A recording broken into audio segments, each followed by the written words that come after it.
Positive एथीइज्म Hindi channel प्रेक्षकों को स्वागत। आज मैं श्री जे.के. वर्मा से लिखी हुई महान स्वतंत्रता सेनानी सुब्रमण्य भारती जी का जीवित चरित्र आपके सामने प्रस्तुत करना चाहती हूँ। 11 वर्ष की उम्र में लिखा। जब सुब्रमण्य 11 साल के हुए तो उन्होंने सौंदर्य रस की एक कविता लिखी जिसके कुछ अंश इस प्रकार हैं। प्रेम में विभोर दो पक्षी जैसे, प्रेम में विभोर दो पक्षी जैसे, वन में उल्लास करे, वन में उल्लास करे। अथवा देवी देवता लौकिक खुशी से परे, अथवा देवी देवता लौकिक खुशी से परे, डूबे हो एक आनंद में, डूबे हो एक आनंद में। मैंने वे अपने स्वर्गिक दिन वैसे, मैंने वे अपने स्वर्गिक दिन वैसे उस मधुमधुर के साथ बिताए, उस मधुमधुर के साथ बिताए। उनकी कविताओं का स्कूल में खूब सिक्का चला।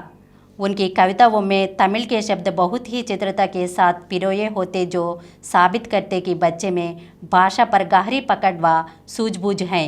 पहले उन्हें स्कूल के विद्यार्थी आशु कवि कहते तथा बाद में कालमेघम कहने लगे। कालमेघम तमिल के एक प्रख्यात कवि रह चुके हैं जिनकी कविताओं को लोगों ने खूब गाया व पसंद किया। कालमेघम का अर्थ समझिए श्रीमान। एक बार स्कूल में एक नए अध्यापक आए।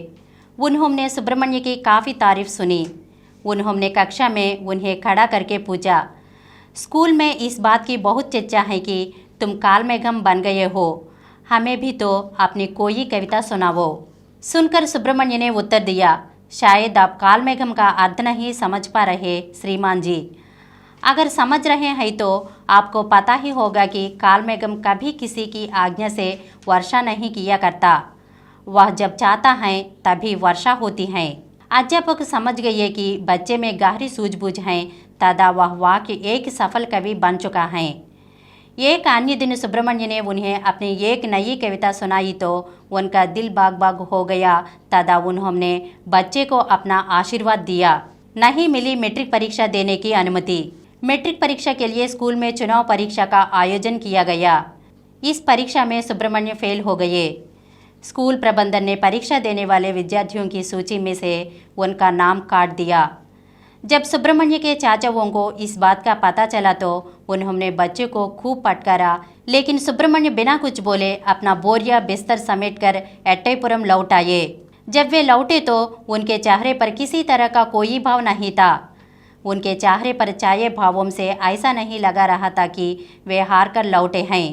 उनके चेहरे पर बेफिक्री थी तथा ऐसा जाहिर कर रहे थे कि जैसे कुछ हुआ ही ना हो। राजकवि बन गए। चिन्नस्वामी बेटे को इस तरह लौटा देकर झल्ला उठे। उन्हें समझ में ना आया कि उस लड़के का अब क्या किया जाए। उनका सपना था कि बेटा वैज्ञानिक, इंजीनियर या उच्चाधिकारी बने, लेकिन उनका यह सपना चूर चूर हो गया। एक दिन सुब्रमण्य स्वयं जाकर राजा से मिले तथा उन्हें सौंदर्य रस की कुछ कविताएं सुनाई। वे कविताएं राजा को बहुत पसंद आई तथा उन्हें लगा कि यह लड़का बहुत कम उम्र में भी इतना प्रतिभाशाली है। उन्होंने चिन्नस्वामी से कहा, इस लड़के को मैं राजकवि बनाना चाहता हूँ और अपने दरबार में नियुक्त करना चाहता हूँ। चिन्नस्वामी ने तत्काल स्वीकार कर लिया और इस तरह सुब्रमण्य राज दरबार में शोभा पाने लगे। वे अंग्रेजी और तमिल दोनों भाषाओं में सिद्ध प्राप्त कर चुके थे तथा दोनों ही भाषाओं पर उनकी गहरी पकड़ हो चुकी थी। जब वे सौंदर्य रस से भरी नई कविताओं राजदरबार में सुनाते तो राजा बहुत खुश होते तथा उन्हें बहुत सा इनाम भी देते। इससे दरबार के अन्य कवि उनसे बुरी तरह से चिढ़ने लगे तथा उनकी पीठ पीछे आलोचना करने लगे। लेकिन जैसे ही कोई बात सुब्रमण्य के सामने आती, वे भरे दरबार में उन कवियों को खरी खोटी सुना देते। राजा भी सुब्रमण्य का पक्ष लेते। सुब्रमण्य का जादू जैसे राजा के सिर पर चढ़कर बोला।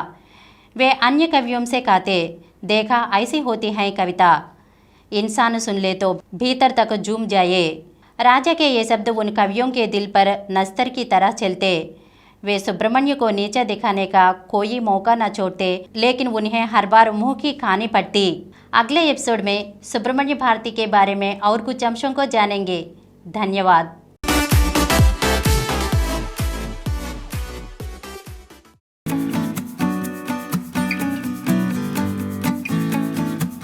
Download Samaram multi-channel app and watch your favorite channels from your mobile. App available on Google Play Store and subscribe to the channels. more videos, please subscribe to this channel Positive Atheism and activate the bell icon.